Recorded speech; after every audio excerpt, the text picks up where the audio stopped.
大家好，这期视频我们讲一下线上健身的商业模式。4月开始，穿着羽绒服带着一家老小直播跳毽子舞的刘畊宏一夜爆火。半个多月靠直播涨粉5000多万的刘畊宏，现在直播在线人数能突破500万人了，打破了全平台史上最快涨粉记录。要知道 Keep 现在的 DAU 也就是这个意思。半个多月火起来的直播间平均在线人数差不多等于 Keep 8年换来的日活人数而 Keep 可是一家最高层估值20亿美金的互联网健身平台这种现象意味着什么呢？假设大家都能出门了，居家健身还依然会有巨大的前景吗？居家健身的商业模式我们后面会用很多篇幅讲。其实神也是人，只是他做了人做不到的事，所以刘畊宏成了神。当我看到刘畊宏粉丝破5000W 时我意识到不只有刘畊宏女孩男孩，还有刘畊宏大妈大爷本草纲目绝对开始抢凤凰传奇的市场了。说实话，我在这之前还真不知道人家是周杰伦的好兄弟，一搜才知道那是真好周董籍籍无名的时候都是住人家那儿，人家给周董吃的穿的。后来周杰伦才能说，告诉你们我为什么很少听别人的歌，因为我16年前写的歌到现在还流行。所以分析 TMT 产业音乐平台也很简单周杰伦去谁那里谁起飞。几大音乐平台这么多年都是撕了这么点事儿。3年前是一首新歌就拉动腾讯音乐股价猛涨，18年前是一首我的地盘让中移动动感地带短信流量暴增60%。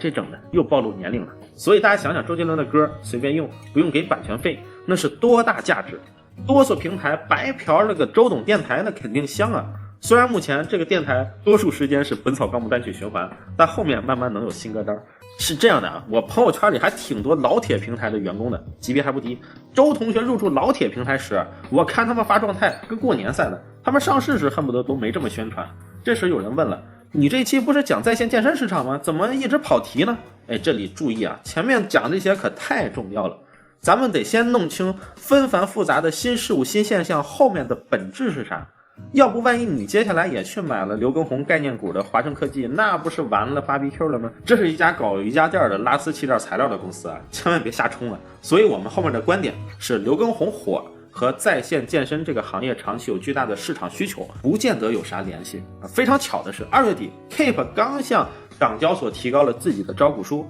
马上就要实现财富自由的 Keep 员工却怎么也没想到眼看就要熬出头了，这概念全被刘畊宏抢了。这个现象又能说明哪些商业上的巨变呢？大家好，我大蜡主今天咱们来聊聊居家健身。最近很多城市体育场关闭，健身房歇业，这时候居家健身就要开始掀起一波浪潮了。前年的不能出门已经让健身环一环难求，今年的这波恨不得全国人民都关注。那线上健身这个生意长期到底可不可持续呢？目前线下健身业它有哪些坑，大家也已经很熟悉了。拿一线城市来说，一个1000平的健身房前期投入大概需要300万，新店开业的头2个月是办卡的高峰期，周围大部分能办卡的人也就基本割完了，这时候收入的大局已定，后面想再有大幅度的会员提升其实是很难的。对于健身新手来说可能还会想着买几节私教课，但是学会后也就不续了。很多健身小白从办卡到放弃也就是1个月的事儿。所以国内外都有个说法，就是健身行业无巨头，这是个反人性的行业，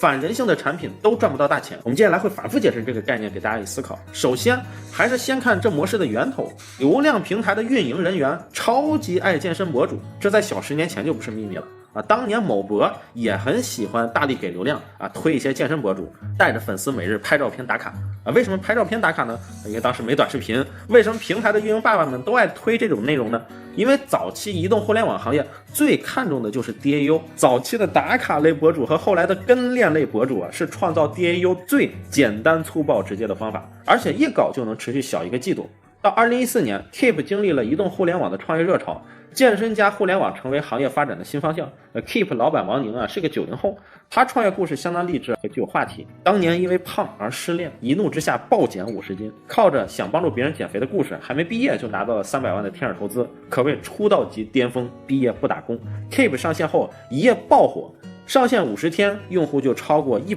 万，上线2年半用户就超越了其他竞争对手，成为了活跃度第1的健身类 APP。现在 Keep 的用户规模已经达到3亿人，达到这个数字小赤叔用了9年， Keep 只用了7年。所以说Keep 是一家名副其实的快公司，可惜到了后期快而不稳。俗话说，三流企业输出产品，二流企业输出标准，一流的企业输出态度。2016年自律给我自由的视频广告直接让 Keep 彻底燃炸了。这支广告不仅加速了 Keep 的获客能力，也让 Keep 也成为自律精神和健身的代名词，实现了从工具类 APP 到有态度的健身品牌的跳跃。接力打力 ，Keep 也拥抱资本，完成了 C 轮融资。同期这么多国内的资本投 Keep 也是因为美国也有同样的模式啊。Peloton 这个平台是美国的在线健身老大，2012年拿了390万美元种子，然后老虎基金投了他们第一轮。后来像 GGV 纪元资本也是既投了 Peloton 也投了 Keep， 但是直到现在 Peloton 也不挣钱。Keep 也不挣钱，为什么呢？那我们就看 Keep 的几种创收方式。会员付费是健身行业最常规的盈利方式，但这条路 Keep 走得并不顺。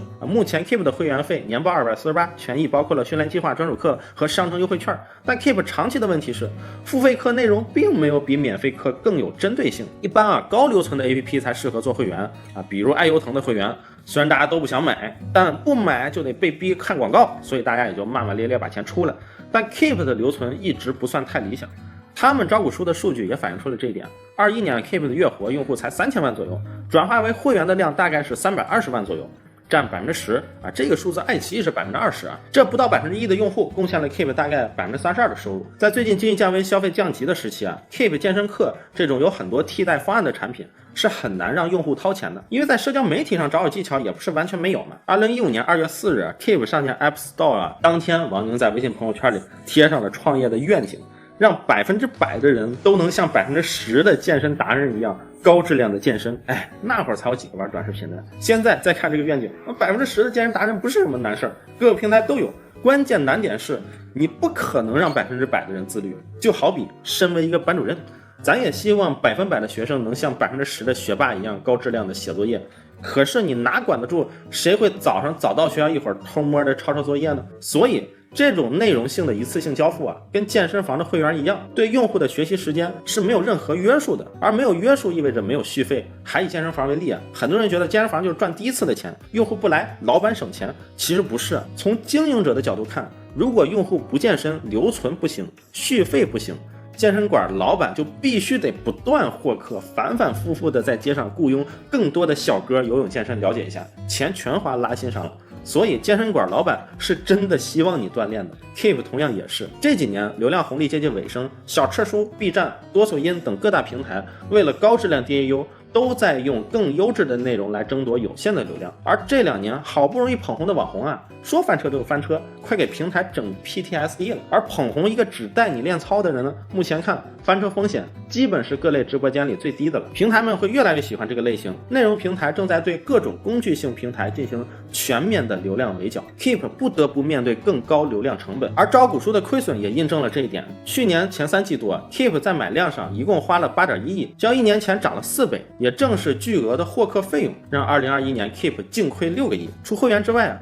Keep 也一直对线下商业变现抱有执念。 Keepland 是 Keep 的线下运动空间品牌，按次收费，单次价格差不多79到99元。2018年 Keep 副总裁被采访时说要大力拓展 Keepland， 切的是线下团课，不以私教为主。3年过去了 Keepland 经历了高峰时期的20多家到打折和关店，如今还剩下8家。而同样切团课市场的超级星星收费一直保持在100元级别，店铺也超过了200家。即使这样 Keep 也并未放弃 Keepland。 近期Keep 称计划和传统健身房合作，派出教练团队入驻，对传统团课超市进行运营改造，并继续增加按次付费的经营模式，从中收取管理费，并起名优选健身馆。说人话就是相当于从自己租房装修开店当老板的重资产变成帮别人收管理费的轻资产模式。全自营呢太重了毕竟乐客都搞加盟了。未来1年 Keep 优选健身馆的门店计划开到100家。为什么 Keep 有着上亿用户但 Keepland 还做不起来呢？这是消费领域品牌都很值得思考的一个问题。线上势能影响线下要注意什么呢？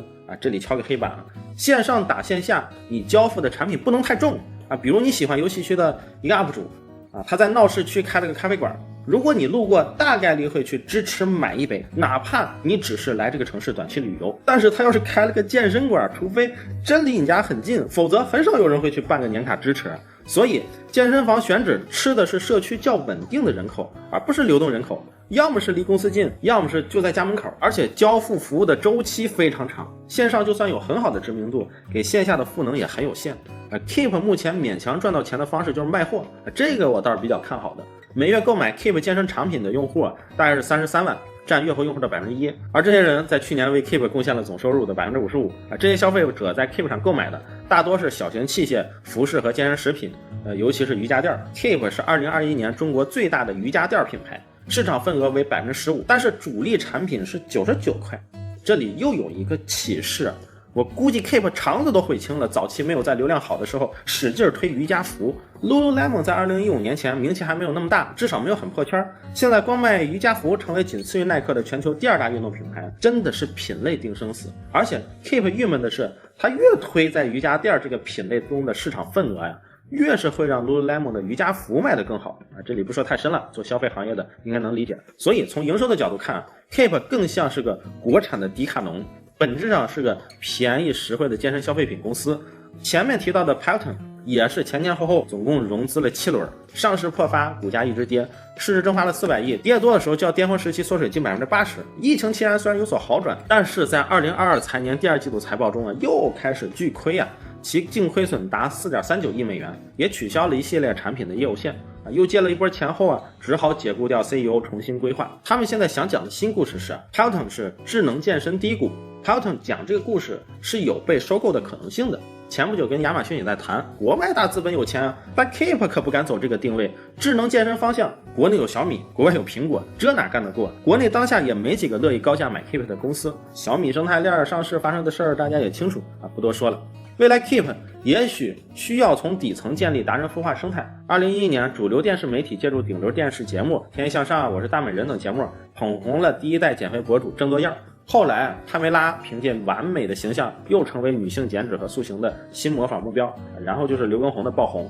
但如果跟国外的一些平台比这个空间还是有很多的。前几天 Keep 上架了刘畊宏的视频，没几天就迅速下架，我猜测也是版权的原因。我们回归最初的问题刘畊宏为什么会火以及对 Keep 来讲意味着什么？对用户而言，一边是自律才能获得的自由一边是耳熟能详的音乐，主播还偶尔和媳妇儿逗闷子，老哥还挺正能量还乐观。大家发现没有，刘畊宏如果是个内容产品，其实没有任何反人性的地方。本草纲目一放，好多人都得顺这个旋律脑子里走上几句，这是印在你脑子里的东西。所以啥叫云玩家呢？是你不玩，你只看别人玩。相对应的云健身本来就应该是我不运动看人家跳，有时看着看着都给自己看累了，倍儿饿，晚饭多吃了半斤前天从隔壁直播间买的内蒙羊肉。这里再说一遍有时候也挺残酷的，大家少做要求你客户得天然带自律属性的行业。比如我以前说过的沙拉餐也是这个道理这么多年无数个品牌前仆后继杀进去，一个一个送人头正餐无碳水，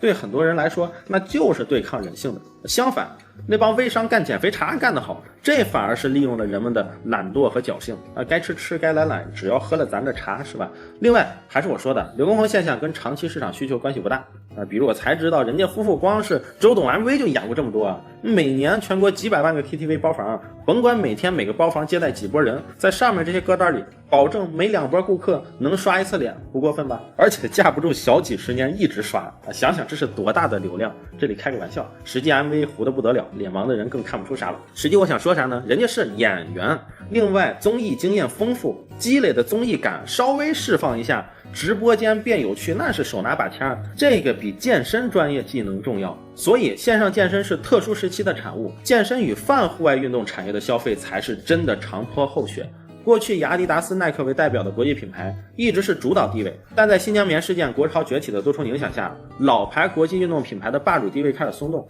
小众运动品牌开始迅速赶超泛户外运动就是滑雪、冲浪板、登山等等，当下在家多是无奈之举，我们真正渴望的是自然。我问一些做国产露营帐篷的新国货品牌这2年那真才是赚钱赚到爆炸，而这些品类刘畊宏的人设将来都能带。无论从内容还是消费领域，今天的偏工具类基因的 APP 都面临着更险恶的市场环境和更强大的竞争对手，注定充满荆棘。Keep 选择在这个股市和政策都在冰点的时间递交招股书，也是无奈之举。不过这毕竟是一家年轻的公司，他们的长期目标肯定也是有社会意义的。相信 Keep 未来会重新审视、重新定位自己新的边界。我是大蜡烛，一个经常做商业分析的老宅，团队里的面仔对我们这期内容贡献极大。面仔北大毕业后一直专注研究消费领域，大家还想看什么选题，也可以随时告诉我们，也欢迎更多有行业能力的小伙伴与我们联系。我们下期再见。